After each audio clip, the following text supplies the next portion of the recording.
Instant match reaction, Everton 0, Tottenham Hotspur 0 at Goodison Park. That is the Everton that we know and love. A much, much better performance by the Blues today. Hard work, fight, grit, determination. There was a little bit of, I suppose, pessimism coming into this game from a lot of Blues. I think, Antonio Conte's first Premier League game in charge at Tottenham, first away game. Everton, obviously, coming off the back of 3 straight defeats. There was a lot of, I think, sort of nervousness coming into this one. Tottenham, obviously, in the first half an hour the other night, looked much better than they have done recently. But you know what? Everton were absolutely fantastic today, albeit that, there wasn't an awful lot of quality in the final third. I think we were lacking Dominic Calvert-Lewin and Abdoulaye Doucouré, which, again, is no surprise. When you've got 2 players of that calibre out injured, you're always going to miss them in games like today. But it was a much better performance today. The players worked harder. There was battle, there was fight, there was determination, there was energy. That's the Everton that we know and love. It's not all about scoring 35-yard worldies or winning every game of football. It's about turning up every single time you put that shirt on and working hard and giving it 100% and being able to walk off that pitch at the end of the game and say, do you know what? I give everything today. Win, draw or lose. You put that to one side. Firstly, you can come off the pitch thinking, do you know what? I give it 100% today. And far too often over the last couple of weeks, there's been too many players that can't say that walking off the pitch at the end of a game. Well, today, I think pretty much every Everton player, to a T can come off that pitch and say, do you know what? I give everything today. They worked hard, they battled, they were in the face at Tottenham. I thought the crowd got up. The atmosphere was the best it's been at Goodison for a long, long time. I think the Son's dive in the opening 5 minutes helped that massively, because then the crowd got on his back, and then it was, everybody sort of got up and got behind the lads, and they responded to it. There was a lot of hard work, as I said. Okay, the quality wasn't quite there. I don't think either keeper had much to do all game, to be honest with you, which is more of a bad reflection on Spurs, I suppose, because they had the likes of Son, Lucas, Harry Kane on, up top. Obviously, we were missing Dominic Calvert-Lewin. I thought Richarlison worked really, really hard today. Anthony Gordon was fantastic, getting in people's faces, using his strength, shoulder barging people, winning tackles, getting involved in the game again. We saw that side of Anthony Gordon again today, which was, if you're not going to be in the game in terms of creating chances or scoring goals, put yourself in the game by getting involved with, the physical battle, throwing people on the floor, putting the challenges in, wanting to get your socks dirty, wanting to get yourself involved. And he did today. Obviously, Rafa Benitez went with a midfield of Alan and Fabian Delph, 2 in midfield. Again, there was a lot of discussion about whether or not he should have gone with 3 in midfield. I thought Alan and Fabian Delph were both fantastic today. Fabian Delph was immense, absolutely immense, until he come off. I'm not too sure why he come off for Mason Holgate. We'll talk about Mason Holgate in a moment. But ultimately, for the time that he was on the pitch, he was absolutely brilliant. Again, he was faultless last week against Wolves. And whatever you think about Fabian Delph, whatever your opinion is on Fabian Delph, it doesn't really matter. He was excellent again today. Every time the ball come towards him, he won it, whether it was on the floor, whether it was in the air. He made some real crucial interceptions and blocks when Spurs were looking to get on the counter-attack to stop them. I thought he was just brilliant today. Alan, again, very similarly, sort of partnered up with him and doing that, creating that force in the midfield, and I think Everton won the midfield battle today. I think Everton were the better team, if I'm being honest with you, and let's be honest, we come up against the Tottenham side with 12 men. Chris Kavanagh today was an absolute disgrace. That fella shouldn't referee at this level of football ever again in his life. He shouldn't be allowed anywhere near a Premier League game of football, not even as a fan in the stands. He was an utter disgrace today. That is the most clear and obvious penalty you will see all season. I'll go as far as to say I will guarantee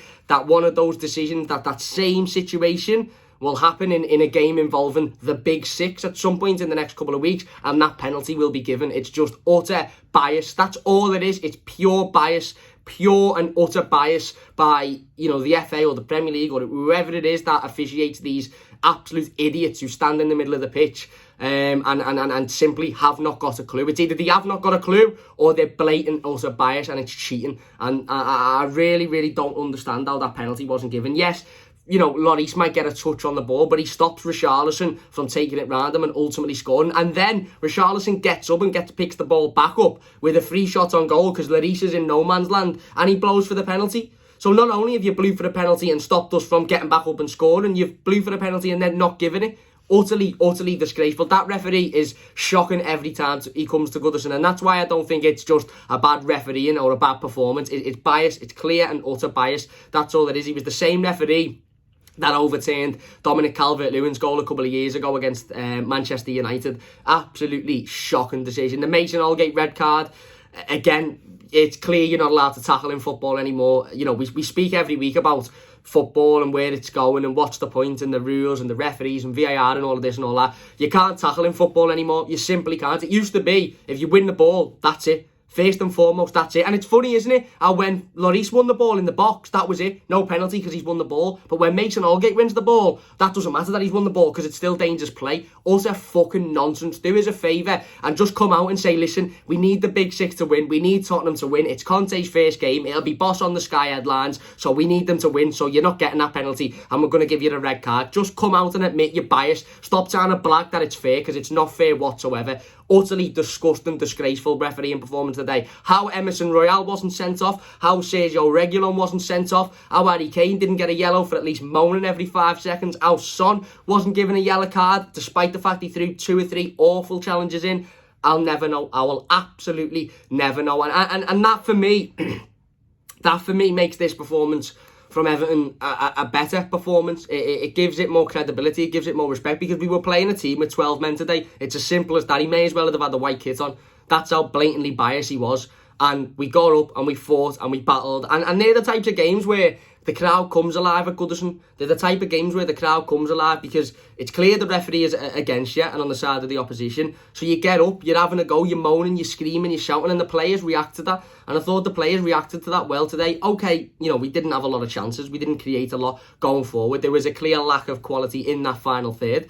I think you could see in the last sort of 10-15 minutes of the game, the energy sort of slowed down a little bit. I think that's why Fabian Delph come off in the end. Damari Gray's energy was obviously, you know, slowed down significantly. Andros Townsend, the same. Richarlison had worked really, really hard and still was continuing to work hard, but you could see that, you know, he was getting a little bit tired, and that's where you miss somebody like an Abdoulaye Doucouré who can go for 90 minutes, 100 minutes, you know, and not stop. And that's where you miss Abdoulaye Doucouré ultimately. Dominic Calvert-Lewin as well. There was a couple of really good balls put into the box. Luca Dean put one in the first half, which was, again, I can't help but feel Dom had been on the end of. There was one that was put in the second half. I can't remember who it was by, but it was a brilliant height and there was just nobody there. And you're almost looking, thinking, Dom snaps that up comfortably. So there was a lack of quality. I thought all 3 attackers, 4 if you'd include Anthony Gordon, worked hard. Thought Andros Townsend worked hard all game, got involved in the physical side, threw a couple of challenges in. Wasn't really doing an awful lot going forward.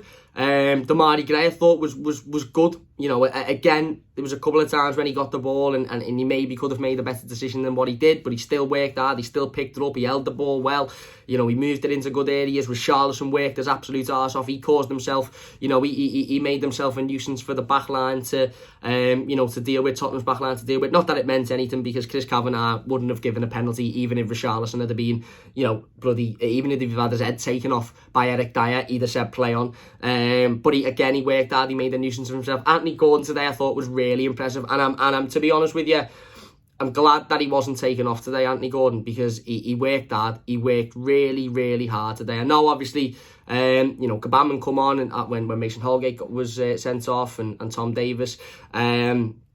But I thought he was brilliant today, Anthony Gordon. I thought he was absolutely brilliant. He worked hard, he battled, he fought.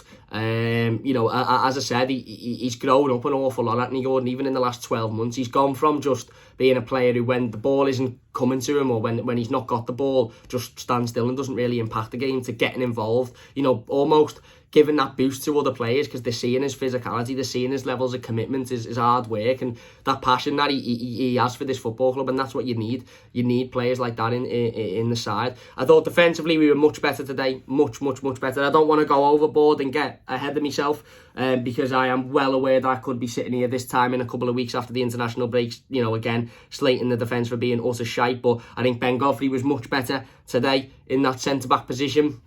I thought he dealt with Harry Kane really, really well. Aerially, he was much better in the air than what he's been in recent weeks. Typically, he's not very good in the air, Ben Godfrey, but I thought he was really good in the air today. Michael Keane, it's mad with Michael Keane because I don't know whether it's just me who can see this, but I think you can sort of determine what a Michael Keane type of performance is going to be by the opening sort of 5 minutes of the game. And in the opening 5 minutes of the game today, he made a really good block to deny Tottenham. And I almost thought, right, this, he's going to have a good game here, because he's, again, you can see within the opening couple of minutes via whatever decision he makes whether he's going to have a good game or not. It's almost like that first moment that he's called into action is the moment that defines his game in regards to his confidence. And I don't want to say luckily, but again, thankfully for Everton, he played well today. Thought the fullbacks were good, albeit there was a couple of odd chances where we give the ball away in silly areas, or we didn't do enough with it. But I thought overall they played really well. And as I said, it was more the Everton that we want to see. It was the Everton that we know. It was the Everton that we love. It was the battle, the fight, the energy, the intensity. And yes, it wasn't perfect. And yes, some people will say, yeah, but Cam, we were playing an awful Tottenham team there and we haven't won. That's no win in 4 games, etc., etc. But when you take all things into consideration, you look at the fact the referee was an absolute disgrace and was quite clearly against us for the entirety of the game. You look at the fact that, again, we're without Dominic Calvert-Lewin, we're without Richarlison, and you look at the fact that for the last 2-3 games we've been moaning about these players not giving it 100%, not battling, not fighting, not showing, not at least trying and working hard and breaking a sweat, and they did today. They did. And yes, we didn't win, and yes, maybe we should have won. As I said, we should have had a penalty. It was as absolute as clear as day. We should have had a penalty, and if we had have had a penalty, then maybe we'd have gone on and won that game. But there wasn't a lot of quality from either side in the final third. And obviously they had the post in the last couple of minutes as well.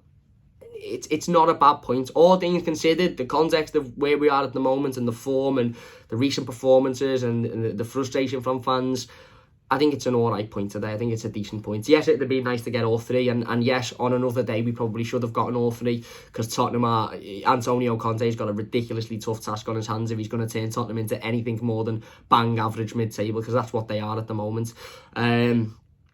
And I understand that, and I understand we were at home and this, that and the other, but considering what we watched against Watford a couple of weeks ago at Goodison, considering what we watched on Monday night against Wolves in that first 45 minutes, that was much better. It was a much more improved, it was a much more hard-working performance, and that's what we've asked for. We've asked for players to show they care, give their effort, give it 100%, and again, the biggest frustration is that they can put a performance in like that today, but not against Watford 2 weeks ago, or not against Wolves on Monday night. But look, you take the positives where you can take them, and that today I thought was a good, hard work and battling, fighting performance, and a decent point, all things considered, especially given the lack of quality in the final third. So there you go. Anyway, look, if you've enjoyed this one, please do leave a like. Don't forget to subscribe if you are new as well. It does only take a second. We'll be back with the player ratings very, very shortly, so look out for those. If you've enjoyed this video, please leave a like, as I said. Subscribe to the channel if you're new as well, and we'll see you soon on the Mighty Blues. Cheers for watching. See you after.